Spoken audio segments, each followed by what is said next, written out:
Vous aimez ce podcast ? Soutenez-le grâce à l'option Acast Supporter. C'est vous qui choisissez combien vous donnez et à quelle fréquence. Cliquez simplement sur le lien dans la description du podcast pour le soutenir dès à présent. Bonjour à tous, je suis Johan Crochet, journaliste et podcasteur, et je vous souhaite la bienvenue pour un nouvel épisode de Prolongation. Prolongation est un podcast d'entretien où je rencontre des acteurs du football pour vous faire découvrir et pour décoder leur métier. L'idée est de donner des clés pour mieux comprendre le football avec ceux qui le font. Vous aurez accès à des entretiens avec des entraîneurs, des joueurs, des préparateurs, des recruteurs, des formateurs et même des spécialistes de la nutrition et du sommeil. Une seule règle, on prend le temps, on écoute les invités et on réfléchit tous ensemble. D'ailleurs, si vous avez apprécié l'épisode à venir ou que vous avez apprécié les précédents, je vous encourage à mettre les 5 étoiles et laisser un commentaire sur Apple Podcast pour faire découvrir Prolongation au plus grand nombre. Aujourd'hui, je reçois Maxime Lecomte, éducateur et entraîneur des U17 au CF Montréal au Canada. Avec lui, nous avons évoqué son parcours peu commun, ses principes de jeu, ses influences et son quotidien dans le club de Montréal.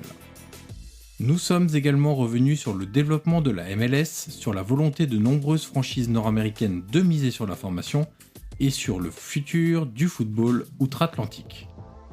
Voilà pour le résumé, il est temps maintenant de laisser la place à cette conversation avec Maxime Lecomte.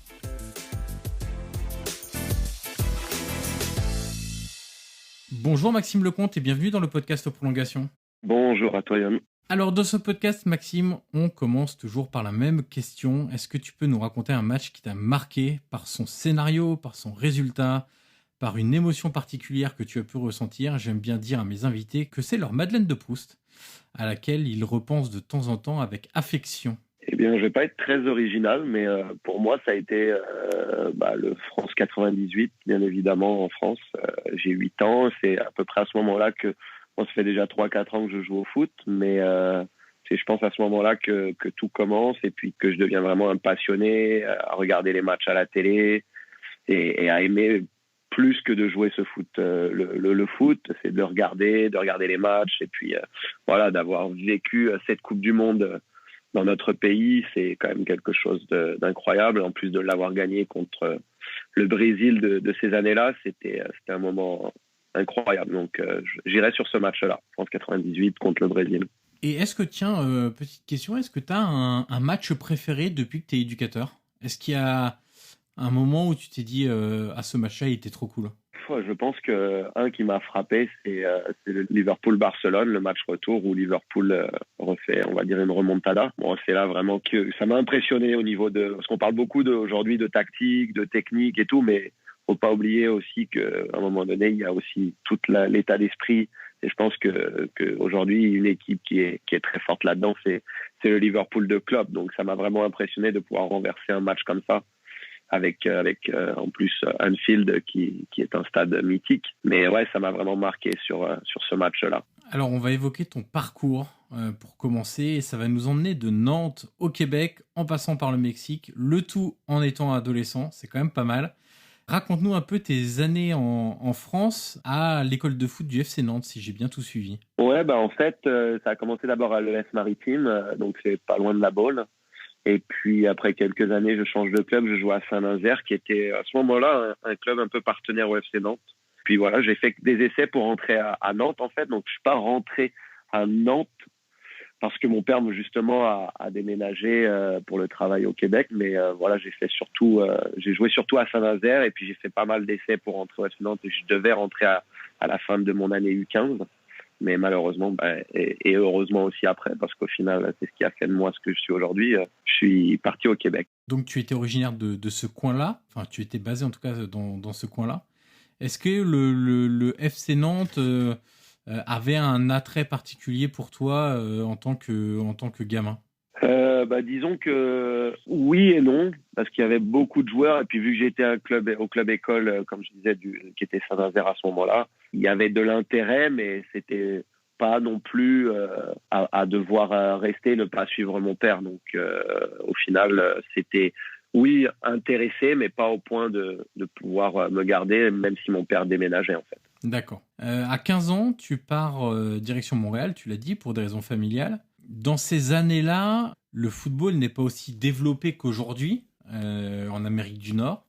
Comment tu maintiens ta passion pour le foot en club à ce moment-là? Parce que tu disais, tu avais fait des essais pour rentrer à Nantes, tu pouvais y aller, mais ça s'est pas fait pour ce déménagement. Quand tu arrives là-bas, comment tu maintiens ta passion en club? Comment tu trouves un club? Comment ça se passe? Au début, ça a été difficile parce que quand t'es gamin et que t'as 15 ans, tu rêves de, comme tout joueur encore aujourd'hui, d'être professionnel. Et puis là, tu as l'impression de t'éloigner de ton rêve, on va dire. Et du coup, tu t'éloignes aussi de l'Europe. Et c'est vrai qu'à ce moment-là, comme tu l'as dit, l'Amérique du Nord n'est pas encore ce qu'elle est devenue maintenant. Et du coup, au début, c'est vraiment difficile. En plus, c'est vraiment une culture complètement différente. Le hockey est vraiment le sport national encore plus à ce moment-là. Et du coup, ça a été vraiment compliqué les premiers mois. Même de jouer, c'est vraiment un style différent que je n'étais pas habitué. Ça se rapproche de l'Angleterre un petit peu. C'est très agressif. La tactique n'est pas forcément mise de l'avant comme elle l'est aujourd'hui. Donc au début, j'ai vraiment des mois très compliqués. En plus de tout ce qui est culture, donc au départ j'ai vraiment du mal, mais bon après ce qui me permet de rester passionné, c'est quand même d'avoir encore à ce moment-là les réseaux et de rester informé par rapport à ce qui se passe en Europe. Et puis j'ai eu la chance quand même de grandir au moment où la MLS va faire son entrée en Amérique du Nord et va beaucoup aider autant les États-Unis que le Canada. Donc je dirais que ça a été compliqué au début. Mais les choses ont fait que le foot a évolué et puis ma passion du coup n'a pas diminué en fait. L'autre point, c'est aussi la chance d'avoir beaucoup d'immigration au Canada. Donc ça permet de garder cette passion éveillée parce que tu te rends compte qu'il y a beaucoup de gamins qui sont dans ta situation, des collègues, et donc voilà, ça permet de rester connecté en fait à ce qu'on connaît en Europe ou quand on quitte notre pays d'origine. Et comment tu te retrouves alors 2 ans après ton arrivée au Canada à aller au Mexique? Quelle détection il y a? Comment ça se passe? Quelles décisions tu prends aussi vis-à-vis de ta famille? Parce que même continent, mais quand même assez loin en distance. Comment ça se passe? En fait, c'est vraiment c'est une drôle d'histoire. Je fais un match à Montréal et puis il y a un entraîneur à la fin du match qui vient me voir et puis qui me dit voilà, je forme une équipe pour aller faire un voyage au Mexique. On va jouer des matchs, on va aller voir des matchs là-bas à Azteca. On est allé voir América Cruz Azul.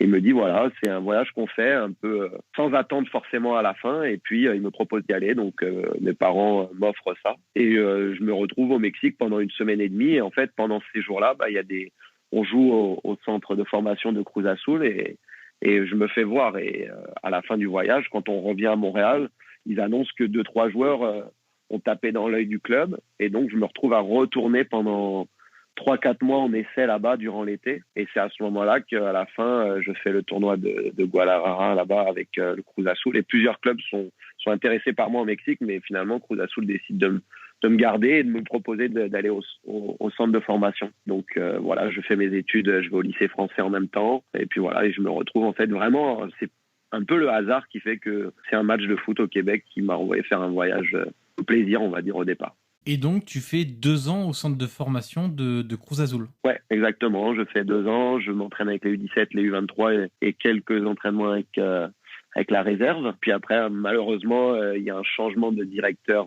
d'académie quand je suis là-bas. Et ils font des coupures au niveau du budget. Et puis du coup, tous les étrangers qui étaient là ou qui venaient de l'extérieur, on se retrouve avec plus d'appartements, plus rien. Et ça devient compliqué. Bon, on connaît après le Mexique, c'est un très beau pays avec une culture magnifique. Mais c'est vrai que quand tu te retrouves sans toi, à un moment donné, ça devient compliqué. Et là, la raison, même si tu as envie d'y être et que tu sais que c'est peut-être ton rêve qui est là au bout, mais la sécurité est primordiale, surtout dans des pays comme ça. Donc malheureusement, je dois rentrer à ce moment-là. Et qu'est-ce que tu retiens de ton expérience en centre de formation? Parce que tu pouvais espérer rentrer dans celui du FC Nantes.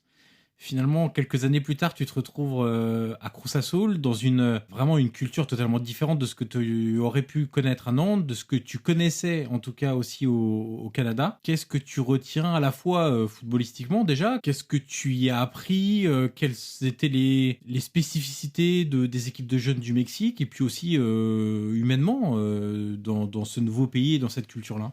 Bien évidemment, comme tu l'as dit, c'est toute la culture qui est complètement différente, la passion aussi que les gens ont là-bas.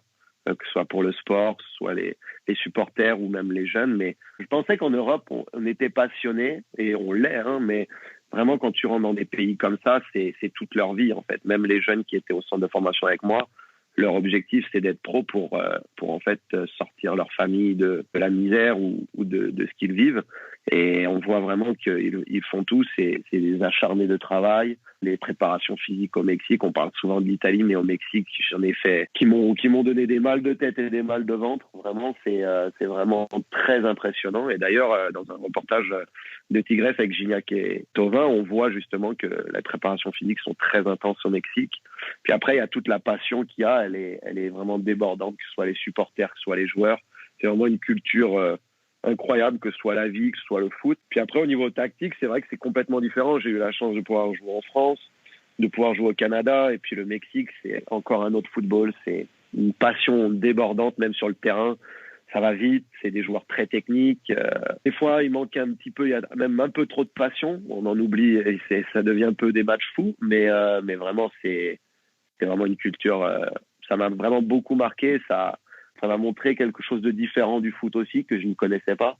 Et c'est ce qui fait aujourd'hui la personne que je suis aussi, parce que j'ai vu des choses que je pensais pas voir un jour aussi dans les grandes villes comme Mexico. Donc, ça ouvre les yeux sur beaucoup de choses, pas juste sur le foot, quoi. Ensuite, après cette expérience-là, tu l'as dit, tu retournes, tu rentres au Canada et tu as quand même un parcours qui est assez dingue parce que tu vas jouer avec l'équipe nationale de futsal, avec celle de beach soccer, ensuite au football plus traditionnel avec l'AS Blainville. Quand tu regardes aujourd'hui un peu dans ton rétroviseur, tu es conscient de ce parcours fait d'expériences peu communes. Alors très riche, hein, j'imagine, parce que tu as vu beaucoup de choses, tu as côtoyé des cultures, tu as vécu dans des cultures, dans des pays où les cultures sont très différentes, mais tu as conscience que, allez, on va dire, à 30 ans, tu as quasiment 3 vies en une, quoi. Ouais, non, c'est clair que je me suis jamais fermé les portes. Je suis quelqu'un qui, déjà de base, aime beaucoup voyager, aime rencontrer les gens, aime échanger, aime voir de nouvelles cultures, et c'est vrai que j'ai eu la chance de pouvoir faire même d'autres sports. Et je trouve que même que ce soit le futsal ou le beach, ça m'a, en plus de pouvoir vivre des expériences internationales, parce que même si ce n'est pas vraiment le football à 11, ça reste une expérience internationale contre d'autres pays. De pouvoir porter le maillot d'une équipe nationale, c'est quelque chose d'incroyable. Et puis après, ouais, comme tu l'as dit, c'est un vécu incroyable. Je suis vraiment très content de mon parcours, même si j'ai pas de regrets. C'est sûr que j'aurais espéré avoir une meilleure une carrière peut-être de joueur, mais voilà, j'essaye de, comme dans ma vie de tous les jours, de pas regretter ce que je fais, de pas trop regarder en arrière, mais de plutôt utiliser ce que j'ai vécu pour aujourd'hui être qui je suis, autant comme joueur que comme personne et même comme entraîneur. Donc, non, je suis vraiment très content d'avoir vécu tout ça. Et puis j'aime faire beaucoup de parallèles avec ce que je fais aujourd'hui et ce que j'ai pu vivre. Je pense que, comme tu l'as dit, j'ai eu la chance de vivre des choses, autant au foot que dans la vie personnelle, en rencontrant des gens, en ayant croisé des cultures complètement différentes qui m'aident même aujourd'hui dans le coaching. Étant donné que tu as fait du futsal et du beach, est-ce que ces deux sports connexes ou ces deux variantes du football plus traditionnel peuvent aujourd'hui devenir des activités connexes dans le développement des jeunes footballeurs? Alors, je ne sais pas si je me suis bien exprimé, mais en gros, est-ce que, je te prends un exemple tout simple que je connais assez bien, à l'Ajax, au centre de formation, ils se sont rendus compte que le football de rue se perdait au début des années 2010. Et donc, ils ont décidé c'est tout bête, hein, mais de construire un espace en béton pour que les jeunes de l'académie puissent jouer dessus, parce qu'ils considèrent que quand on joue dans la rue, on ne tacle pas. Et c'est vrai, enfin, pour tacler sur le béton, il faut quand même être un peu fou. Mais on ne tacle pas, on défend debout, on s'habitue à une surface qui est un peu différente. Et donc, ça nous fait très réfléchir sur les trajectoires, sur les rebonds, sur tout ça, etc. Est-ce que le futsal et le beach et les expériences que tu as pu connaître à titre individuel comme joueur font qu'aujourd'hui, en tant qu'éducateur, tu pourrais imaginer faire des séances ou t'inspirer de ces activités-là, de ces sports-là, qui sont de simples variantes de dimension de terrain et de surface de terrain et de nombre de joueurs, évidemment, par rapport au football normal? Ouais, tout à fait. Et je le fais. Et puis même moi, comme joueur, parce que je joue encore un petit peu pour me maintenir en forme. Le futsal et l'équipe nationale de beach m'ont beaucoup aidé, même dans mon évolution de joueur, même si aujourd'hui j'ai 31 ans. J'ai vraiment évolué, ça m'a beaucoup aidé pour beaucoup de choses pour le foot à 11. Et j'ai été aussi entraîneur de futsal. Et dans plusieurs de clubs, dont l'AS Blainville, dans lequel je coachais avant, on a intégré avec le club le futsal. Le beach, c'est un peu plus compliqué avec la température ici au Canada, surtout l'hiver. Mais c'est vrai que, un peu à l'image de l'Ajax, le futsal est très dominant dans la culture ici au Canada, étant donné qu'on a 6 mois sous la neige, les terrains sont pas disponibles, les centres intérieurs, il n'y en a pas assez pour toutes les équipes et tous les clubs qu'il y a ici déjà au Québec et au Canada. Donc c'est sûr que le futsal, autant dans les écoles que dans les clubs, a pris une place importante. Je pense qu'on ne l'utilise pas encore assez bien, mais c'est clair que oui, autant que ce soit technique que tactique dans la prise de décision, dans la recherche d'espace, le fait que ce soit très petit, que ça évite, les règles au futsal aussi de ne pas pouvoir rejouer avec le gardien de but. Tout ça fait que c'est vraiment quelque chose qui est additionnel et qui devrait être intégré, je pense, au foot à 11. Et d'ailleurs, nous, au CF Montréal, pendant l'hiver, on en fait un petit peu. Et d'ailleurs, un bon exemple aussi, c'est Ben Yedder, qui vient du monde du futsal avant de signer à Toulouse et qui était un super joueur de futsal. Et aujourd'hui, on voit quand même que c'est un très bon joueur de foot à 11 et la carrière qu'il a, le nombre de buts qu'il marque encore cette année. Donc oui, c'est complémentaire. C'est clairement complémentaire au foot à 11, mais il faut bien l'intégrer. Il faut bien l'intégrer à ta planification, à tout ça. Donc voilà, mais oui, c'est vraiment quelque chose qui est très intéressant à additionner au foot à 11, clairement. Là, on a fait un petit saut entre guillemets joueur éducateur, même si tu continues à jouer aussi pour te maintenir en forme, comme tu le disais. Quand est-ce que tu as commencé à développer ton intérêt pour le métier d'éducateur et d'entraîneur ? C'est venu très rapidement ? Est-ce qu'il y a eu un déclic particulier ? Est-ce que ça s'est fait naturellement ? Comment tu as basculé ? Et en fait, l'histoire, elle est vraiment drôle.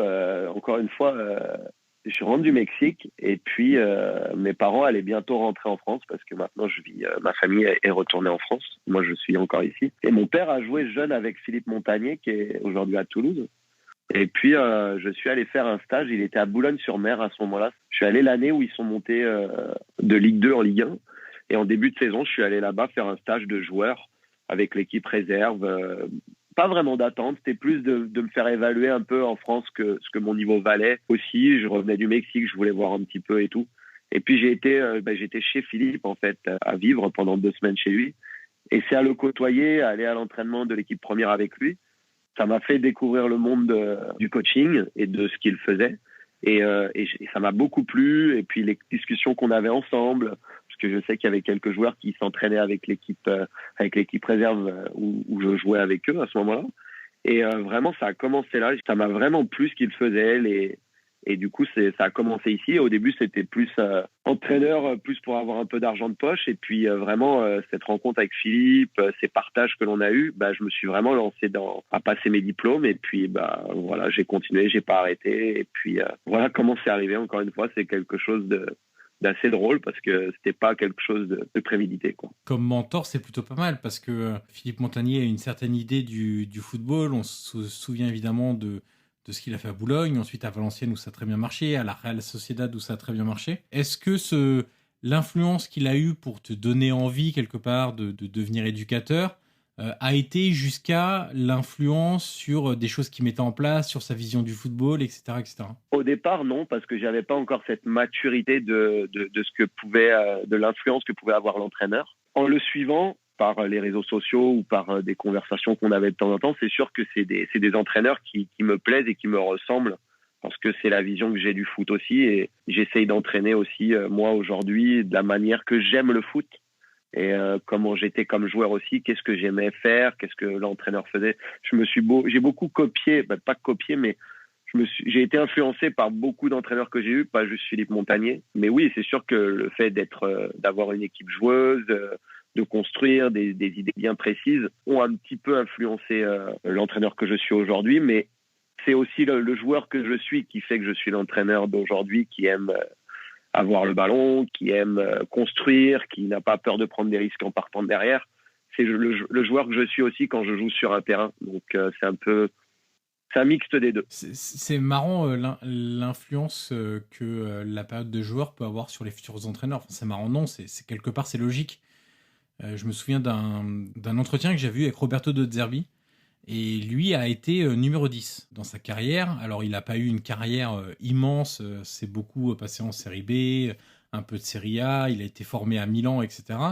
Et je lui ai posé en question, je lui ai dit, en fait, à Sassuolo, alors il venait de rejoindre le Shakhtar Donetsk quand je l'ai vu en interview, je disais à Sassuolo, il y a quand même beaucoup de joueurs qui ont un profil de 10 dans cette équipe-là, à différents postes. Et je dis, est-ce que c'est un hasard ou est-ce que c'est une conséquence du joueur que vous avez été, c'est-à-dire vous étiez un numéro 10, vous aimiez avoir le ballon, vous aimiez être créatif, etc. Et il m'avait dit, c'est totalement, il y a une vraie filiation entre ce que j'étais comme joueur, évidemment le profil technique et ce que j'aimais aussi faire et ne pas faire, comme tu viens justement de me le dire, aux entraînements, en match, avoir le ballon et pas passer son temps à courir sans ballon, etc.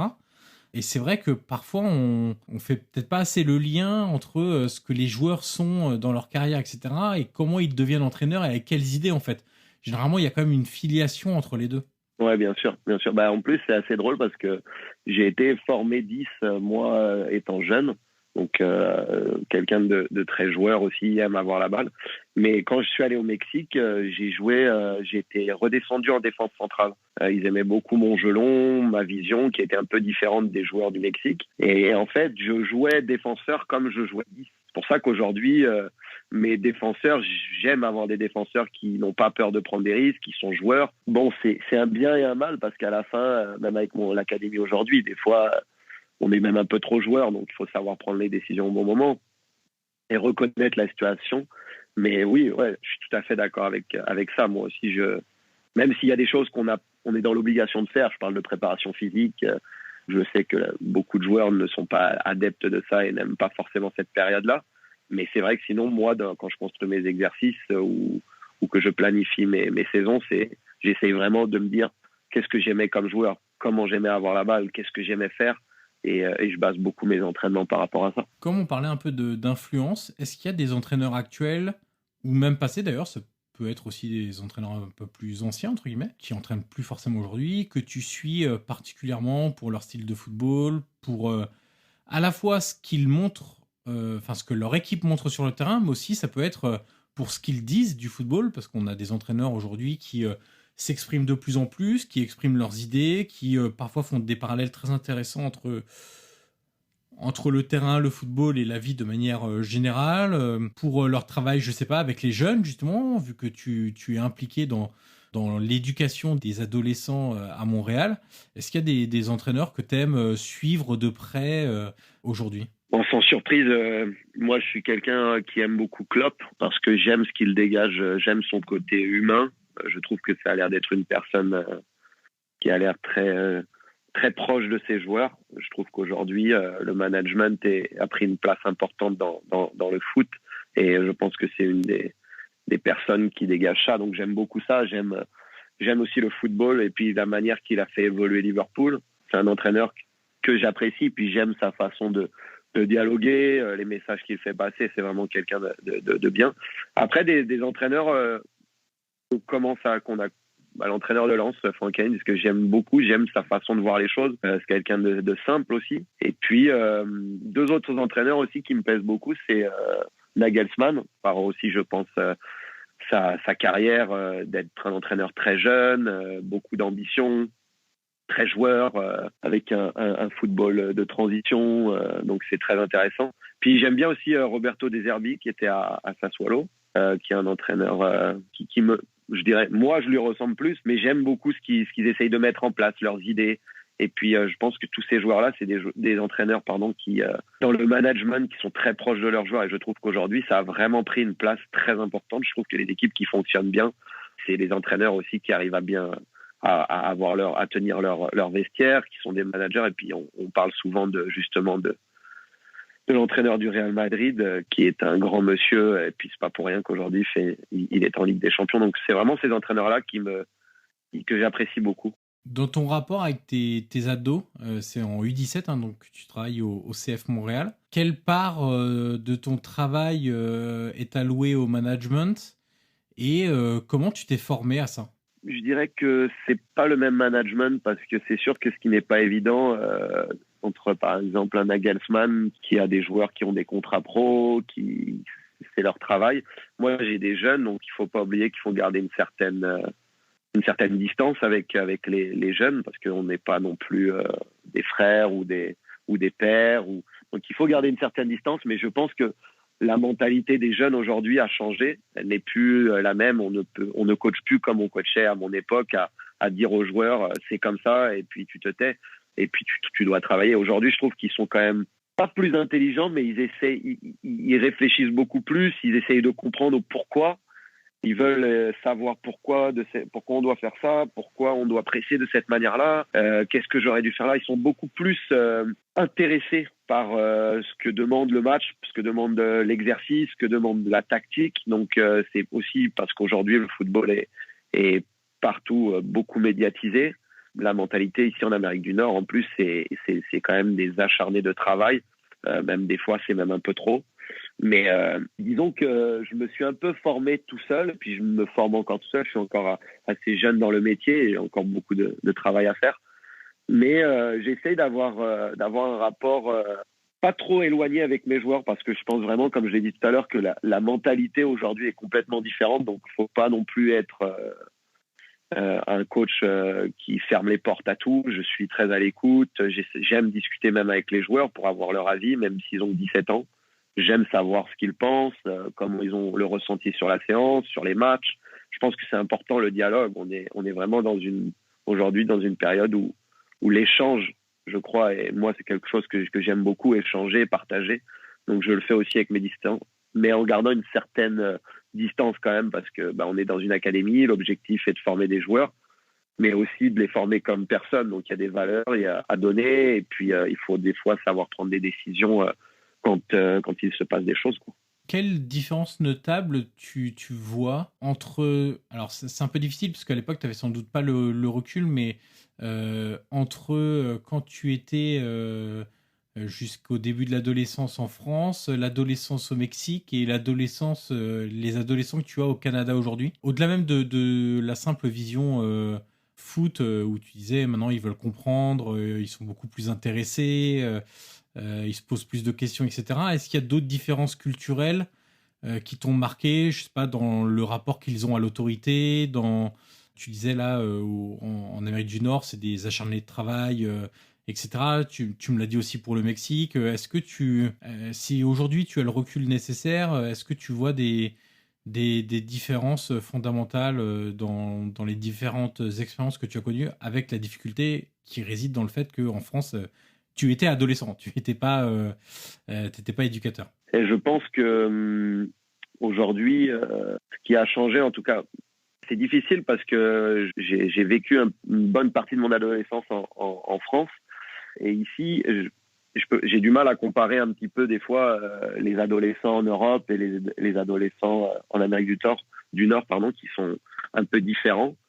Mais je dirais qu'il y a aussi la proximité, les médias ont fait que les réseaux sociaux font que les joueurs voient beaucoup aussi ce que font les pros. On a l'impression d'être très proche de eux, mais en même temps, on est très éloigné. Et du coup, les joueurs, je le vois juste par le travail ici en Amérique du Nord, les joueurs mettent beaucoup d'importance sur la musculation. Et c'est quelque chose qu'en France, par exemple, à mon âge, j'avais quasi aucune connaissance par rapport à ça. Et aujourd'hui, avec tout ce qui les entoure, les coachs privés, les vidéos qu'on voit sur YouTube, ils sont très portés à vouloir faire la même chose parce qu'ils voient Ronaldo faire ça, ils voient des vedettes faire ça, donc ils sont portés là-dessus.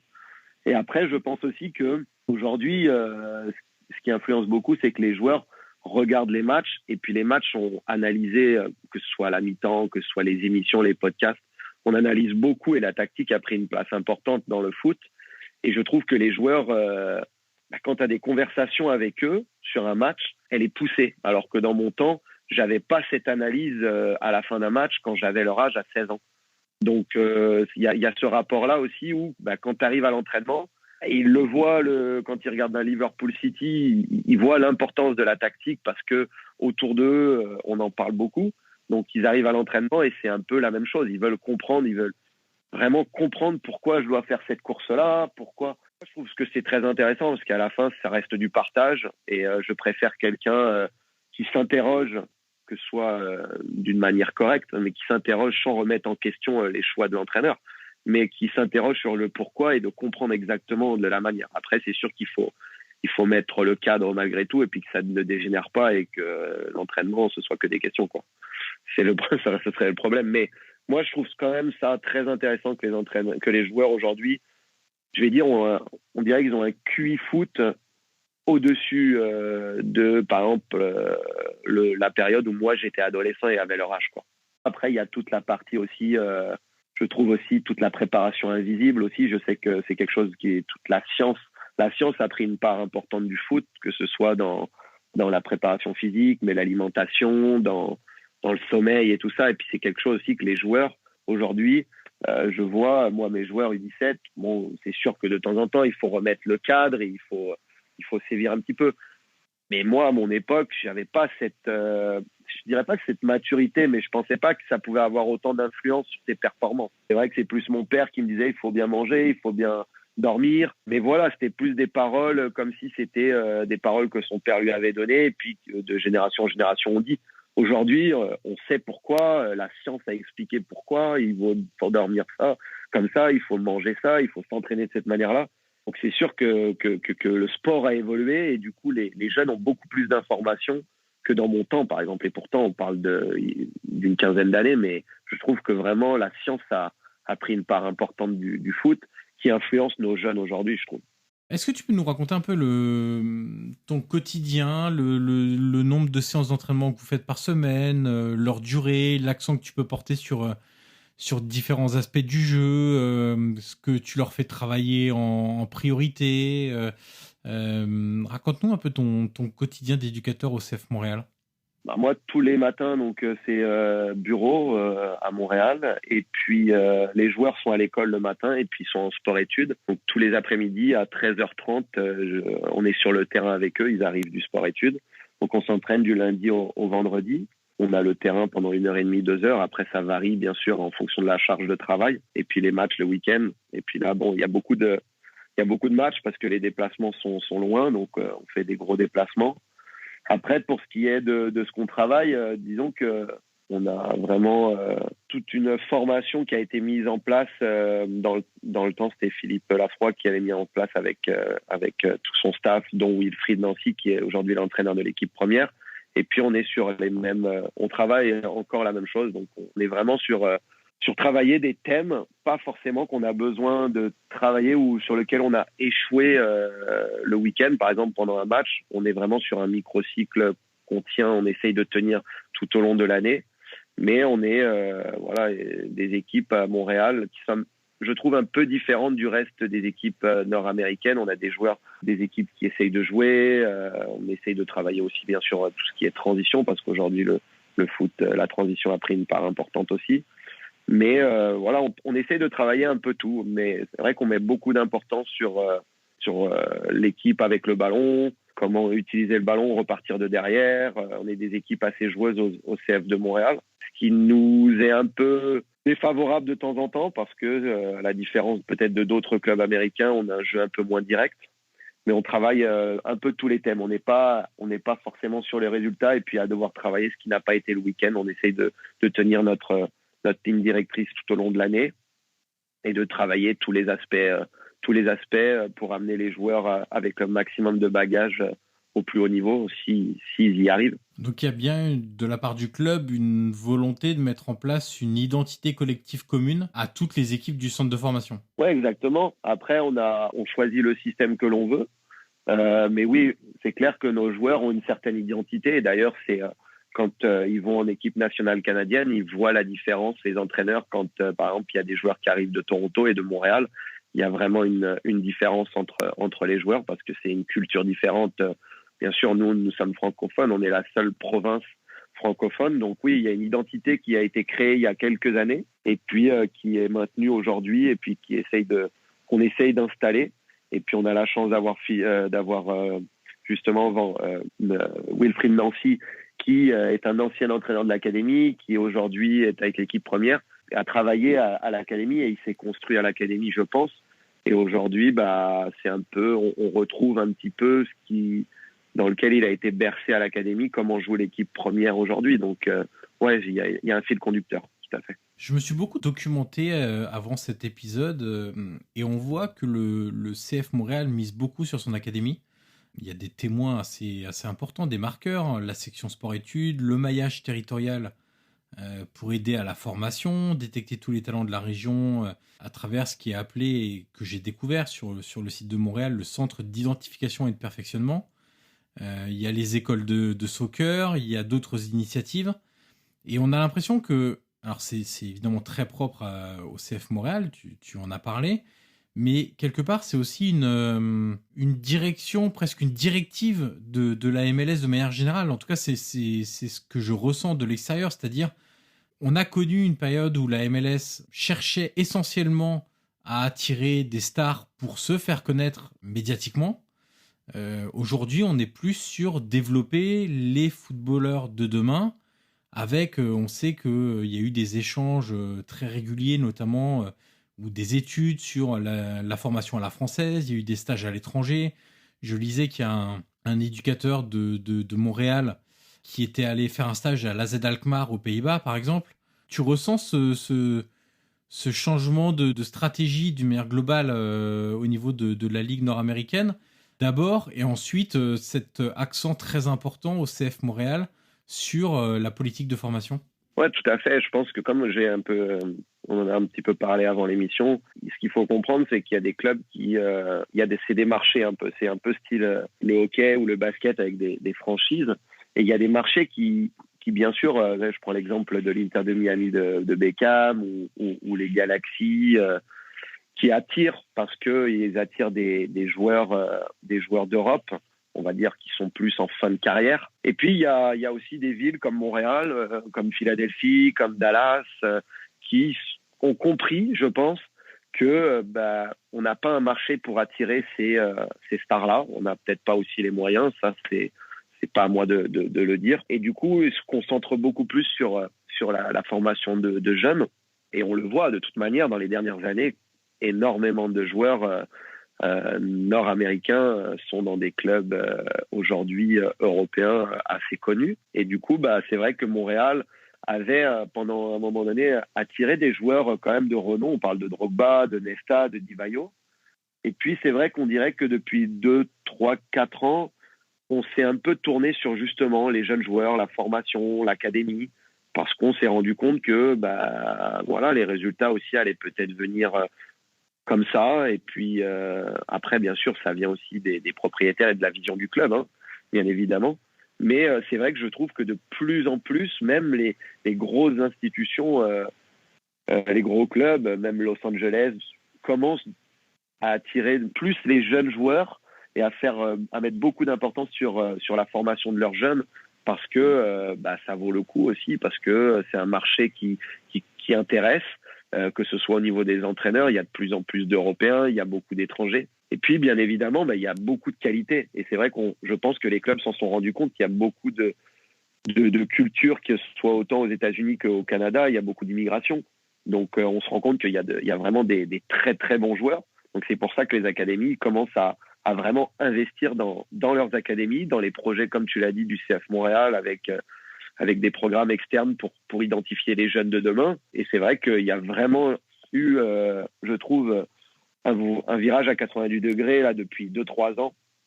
Et en plus, quand on voit des clubs, par exemple, comme autant le CF Montréal avec les résultats depuis 2 ans, que ce soit aussi Philadelphie, Dallas, les résultats, en plus de former des jeunes, les résultats sont là. Donc, c'est intéressant. C'est ça qui montre que on peut travailler avec les jeunes et puis que tu peux aussi avoir des résultats, parce qu'il faut pas se cacher que les résultats ont une place importante quand on arrive dans l'équipe première. Donc, c'est vrai que la formation des jeunes et puis d'investir dans les académies, dans la communauté, est devenu aussi une très grosse priorité des clubs MLS, dont le CF Montréal. Je voulais que tu nous parles aussi d'une compétition qui a eu lieu il y a quelques semaines la Generation Adidas Cup, à laquelle tu as participé avec les U17 du club.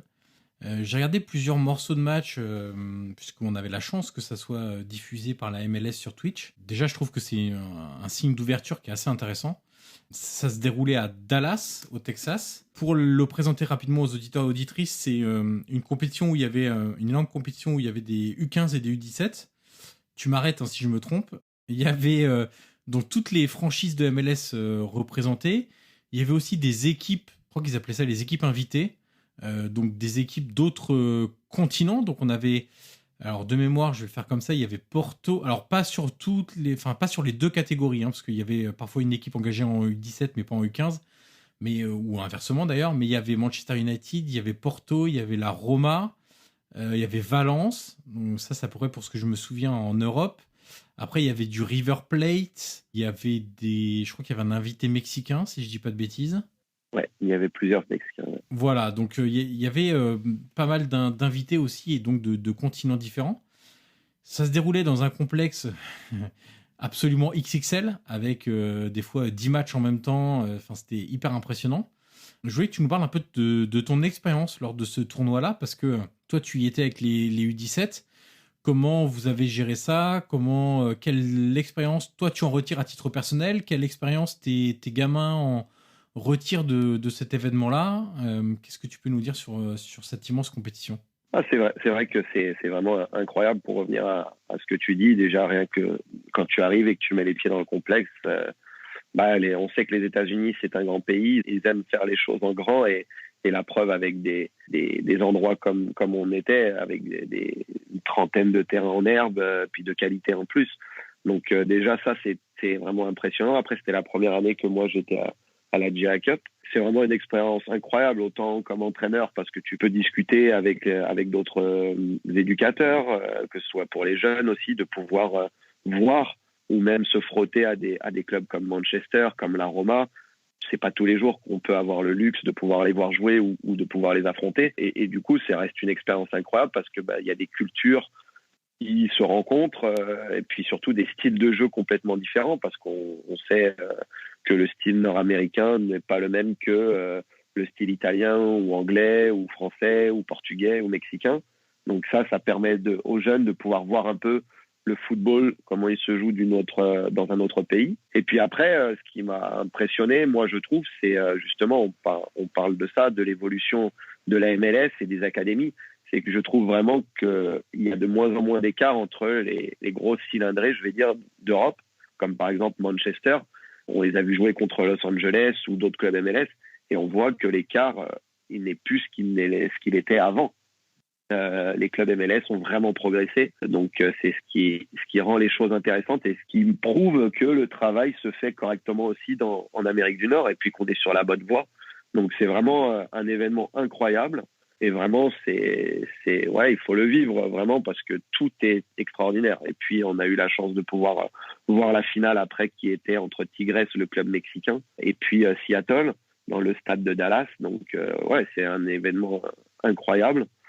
Et voilà. Et puis moi, après, au niveau personnel, c'était vraiment la première fois que je vivais un tournoi en tant qu'éducateur, entraîneur de ce niveau-là, de pouvoir jouer la Roma. Bon, c'est sûr qu'on n'a pas les résultats souhaités, mais je pense qu'il faut retenir aussi le contenu qui a été très intéressant. Même contre la Roma, on a eu un pourcentage de possession qui est quand même très intéressant. Mais c'est vrai que c'est là où tu peux faire comprendre à tes joueurs que le football, quand tu joues une équipe comme la Roma, ça se joue sur des détails. Et c'est peut-être ce petit côté-là encore qui manque à nos joueurs à Montréal, c'est les détails, de savoir gérer les moments du match. Donc c'est vraiment, pour moi, un moment extraordinaire de pouvoir jouer ces équipes-là. Et puis surtout que les joueurs puissent vivre des expériences de cette manière-là et puis découvrir ce qu'est le football d'un autre pays aussi, parce que c'est vraiment différent. On a des cultures qui sont complètement différentes et des styles de jeu différents. Donc voilà, donc c'était vraiment un moment, c'était un 10 jours extraordinaire. Quand vous avez joué la Roma, c'était les équipes qui n'étaient pas qualifiées en play-off, c'est ça ? Enfin, pour le tableau final ? Exact. En fait, comment ça fonctionne, c'est qu'on commence avec un groupe de 4 et puis le premier se qualifie et les autres passent dans un espèce de showcase où là, on te remet dans un groupe de 4 et c'est là que j'avais la Roma. Mais dans le premier groupe, on a joué Tigres aussi l'équipe mexicaine qui s'est rendue en finale. Et ça aussi, ça a été complètement différent en fait. C'est ça qui est intéressant, c'est que tu rencontres une équipe de Tigres qui joue d'une certaine manière et puis le lendemain, tu joues la Roma qui est un autre style de jeu. Donc c'est ça qui est incroyable pour les jeunes parce que tu ne peux pas jouer de la même manière, tu dois t'adapter aussi et c'est intéressant. Et j'avais vu un match des Tigres qui m'avait carrément impressionné. J'avais vu un match de la Roma, donc ça c'était dans dans la phase de groupe initiale où ils avaient explosé contre l'Inter Miami physiquement. Physiquement, il y avait une différence athlétique qui était incroyable. C'est-à-dire que c'était même pas... il y avait des joueurs qui... il y avait aucun joueur de la Roma qui était plus grand qu'un joueur de l'Inter Miami quasiment. Et puis même dans le volume athlétique des joueurs, c'était extrêmement différent. Mais c'est ça qui est bien aussi, c'est-à-dire montrer à ces ados-là qu'il y a des styles de football totalement différents. Et ce qui est enrichissant pour vous en rencontrant des nations sud-américaines et européennes, l'est aussi pour des nations européennes, c'est-à-dire aller se confronter à un style de football totalement différent aussi, plus physique, peut-être plus vertical selon... Alors, tout le monde ne joue pas pareil aux États-Unis, donc on va pas faire je ne vais pas faire de généralité. Mais voilà, ces types de tournois-là sont quand même hyper enrichissants à la fois pour les éducateurs et aussi pour les adolescents. Ouais, tout à fait. Et puis c'est ce que je disais quand moi je suis arrivé au Canada. J'étais pas habitué à voir tu parlais d'intensité physique, et c'est vrai que en Amérique du Nord et encore plus aux États-Unis, je trouve. Et nous, c'est d'ailleurs un problème que l'on a, c'est qu'aux États-Unis, c'est vraiment des beaux bébés, je vais dire ça comme ça. Ils sont des athlètes, mais vraiment qui font de la muscu, qui sont monstrueux physiququement. Et même nous à Montréal, où on va se rapprocher un peu du style européen parce qu'il y a vraiment beaucoup d'Européens à Montréal, des fois on n'arrive pas à compétitionner justement avec cet impact physique. Donc c'est vraiment, on doit s'adapter, on doit adapter notre style de jeu à ça. Mais c'est vrai qu'on le voyait, la Roma, ils n'étaient pas habitués, les défenseurs, à avoir deux attaquants qui pendant 90 minutes ne font que les presser et les dérangent à la sortie de derrière. Donc c'est un style qu'on ne retrouve pas forcément en Europe. Et même moi, quand j'étais jeune, ça m'avait vraiment impressionné parce que je n'étais pas habitué à ça. On est plus habitué à des équipes un peu en place, qui sont plus patientes, des blocs médians, voire bas. Et là, quand tu arrives et que tu as deux, trois beaux bébés qui font que de presser 90 minutes, c'est quelque chose. C'est vraiment quelque chose.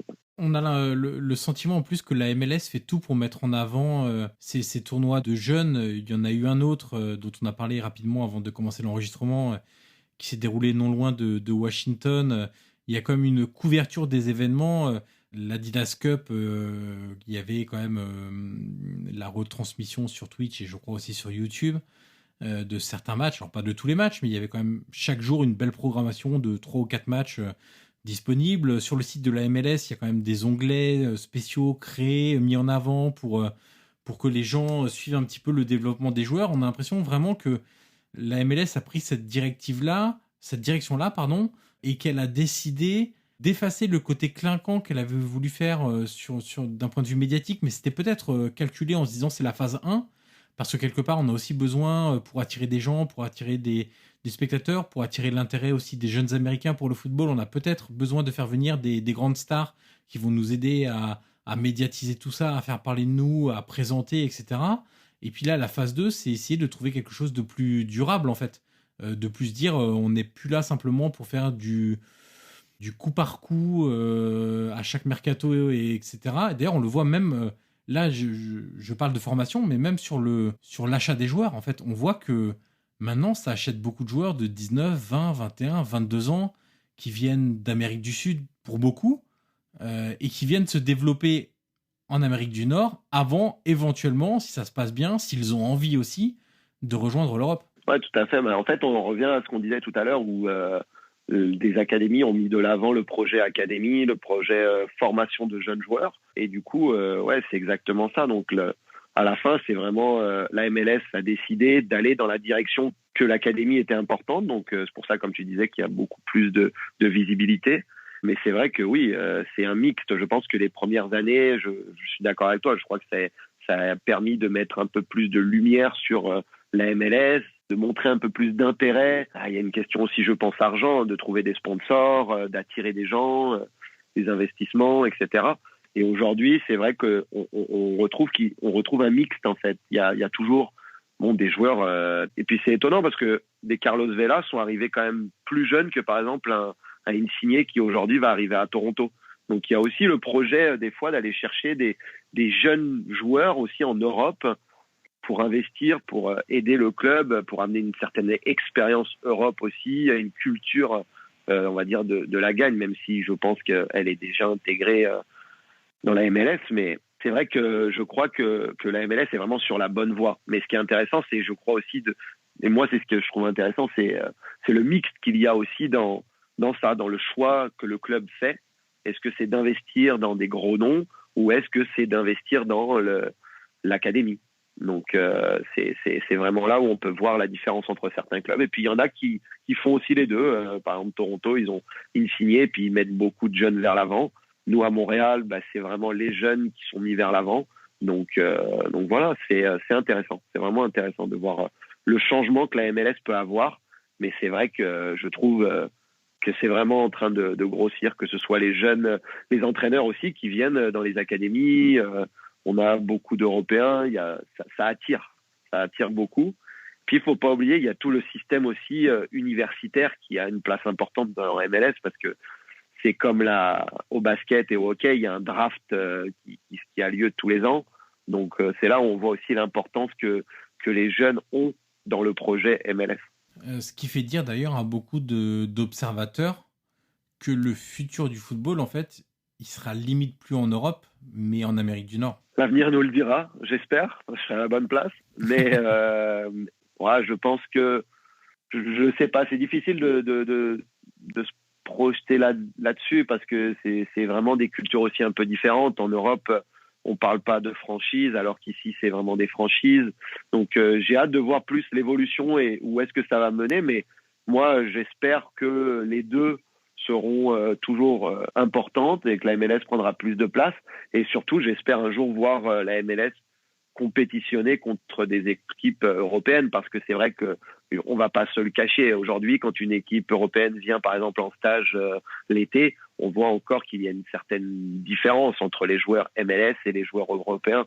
Mais je pense que il y a un écart avec les grosses cylindrées d'Europe. Mais si on reste en Ligue 1, je pense qu'il y a des équipes en MLS aujourd'hui qui pourraient finir dans le top 10 de Ligue 1, je crois. Moi. Puisque tu as parlé, on parlait beaucoup de la formation au CF Montréal, on a évoqué Toronto rapidement.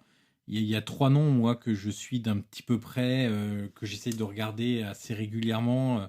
Alors, pas forcément sur des matchs en direct, parce que les horaires sont pas toujours très simples quand on est en Europe, mais au moins de regarder des extraits vidéo sur des plateformes spécialisées, etc. Mais à Montréal, moi, j'aime beaucoup Ismaël Koné. Je pense que je suis pas le seul qui émerge dans l'équipe première.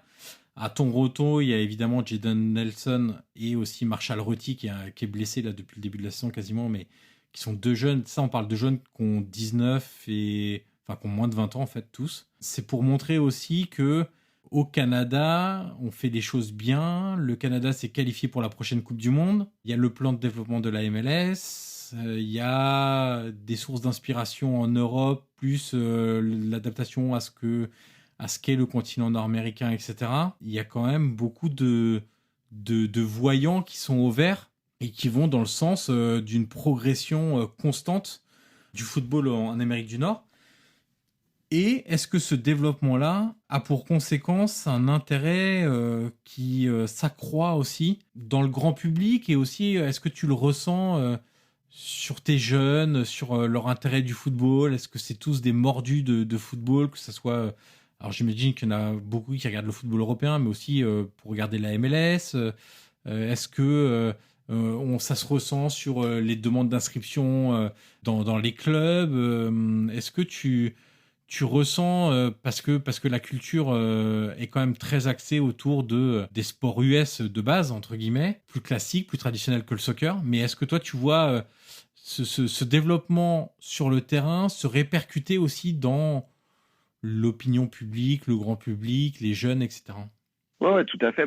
Juste déjà en termes d'inscription, même si le sport national, on dit souvent que le sport national est le hockey au Canada, il y a beaucoup plus d'inscriptions et beaucoup plus d'inscriptions au foot que au hockey. Donc déjà, c'est ça depuis quelques années. Donc on voit déjà que que c'est une bonne chose. Ensuite, c'est vrai que, oui, comme tu l'as dit, les jeunes sont attirés par l'Europe.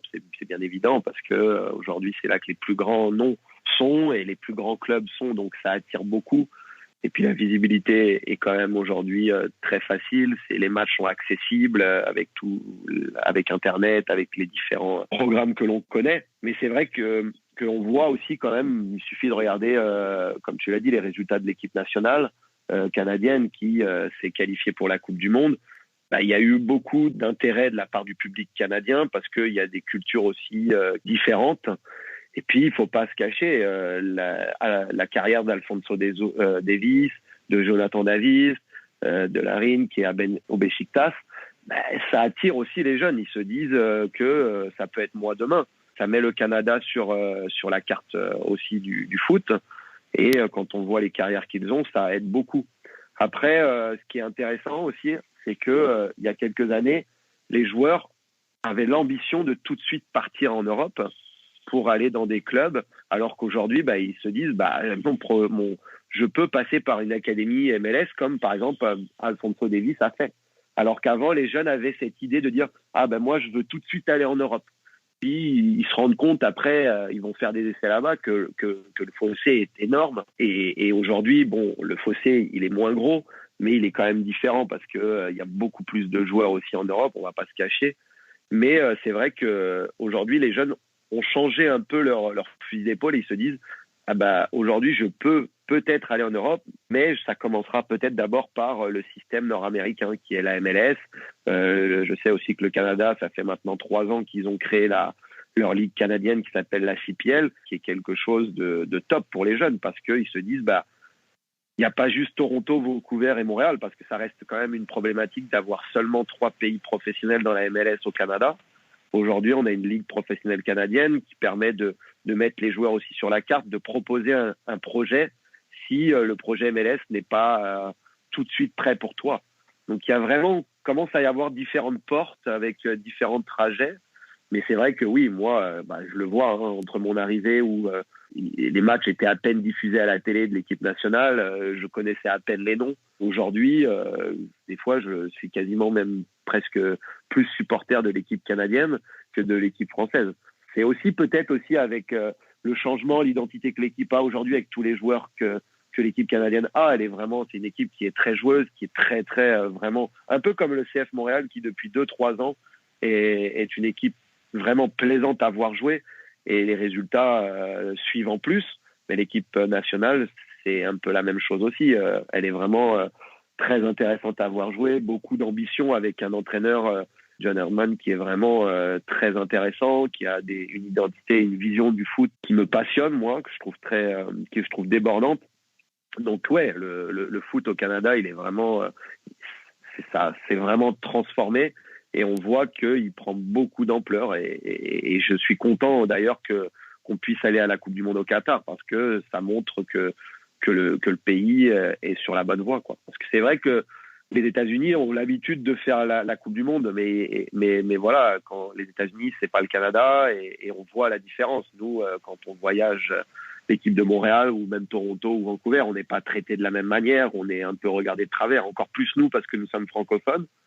Donc on se voit pas comme des Américains, on est vraiment Canadiens, fiers, et du coup c'est vrai qu'on est content de voir enfin l'équipe canadienne rivaliser en plus avec l'équipe américaine et puis de montrer ce visage-là et c'est top pour le pays et pour la fédération canadienne de pouvoir aller à la Coupe du Monde. Ça va être un atout important. Si on devait résumer notre échange qu'on vient d'avoir pour convaincre un jeune éducateur qui hésite ou qui a envie de tenter sa chance, alors je vais dire au Canada ou en Amérique du Nord de manière générale, ça peut être aux États-Unis, qu'est-ce que tu lui dirais, soit pour le convaincre ou sur ce qu'il va trouver en arrivant pour un poste d'éducateur? Moi, ce que je trouve qu'il y a de différent un petit peu d'Europe, peut-être je me trompe, mais c'est vrai qu'en Europe, dans le coaching, à un moment donné, moi, je me suis demandé si je voulais pas rentrer en France aussi. Bon, déjà, de un, pour être plus proche de ma famille, mais aussi parce que je voulais peut-être entraîner là-bas.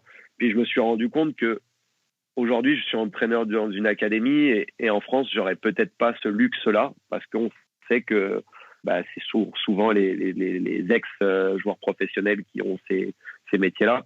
Et je trouve qu'ici, on a la chance d'avoir une certaine, je ne dis pas qu'elle n'est pas en Europe, mais une certaine ouverture d'esprit, et on aime donner la chance à des jeunes ou à des gens qui ont l'ambition de faire quelque chose, qui ont la tête sur les épaules.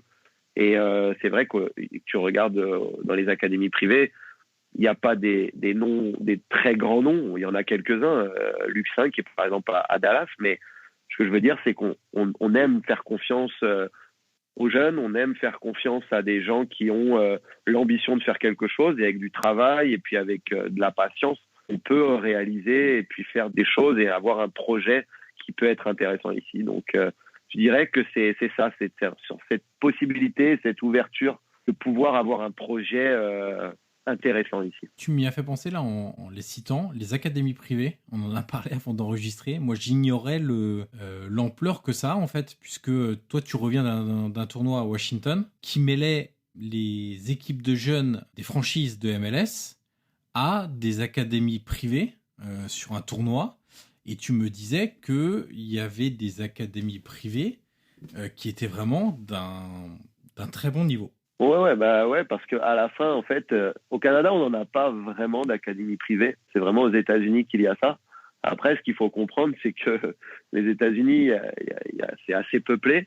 Donc, logiquement, il n'y a pas de la place pour tout le monde dans les académies MLS. Donc, oui, il y a des académies privées. Après, le point un peu négatif de ça, c'est que dans les académies privées, les jeunes doivent payer. Mais c'est vrai qu'il y a les académies. Moi, j'ai été impressionné. Il y a des académies qui font vraiment du très bon travail aussi et qui compétitionnent avec les équipes MLS.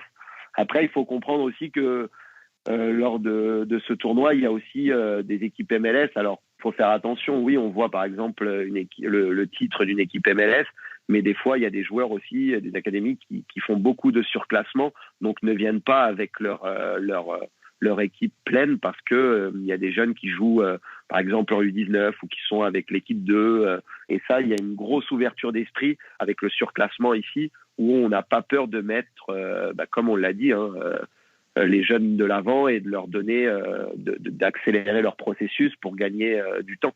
Donc, des fois, il y a des matchs qui, oui, l'académie privée gagne le match ou a un résultat intéressant, mais il faut tout prendre en considération. Mais voilà, oui, par contre, c'est clair qu'il y a des très bons joueurs partout. Et puis, c'est un grand pays, les États-Unis. C'est pas facile pour eux, d'ailleurs, de gérer tout ça. Mais moi, je trouve ça positif. Ça permet aussi de mettre la pression un peu sur les académies MLS à devoir faire un bon travail aussi, quoi.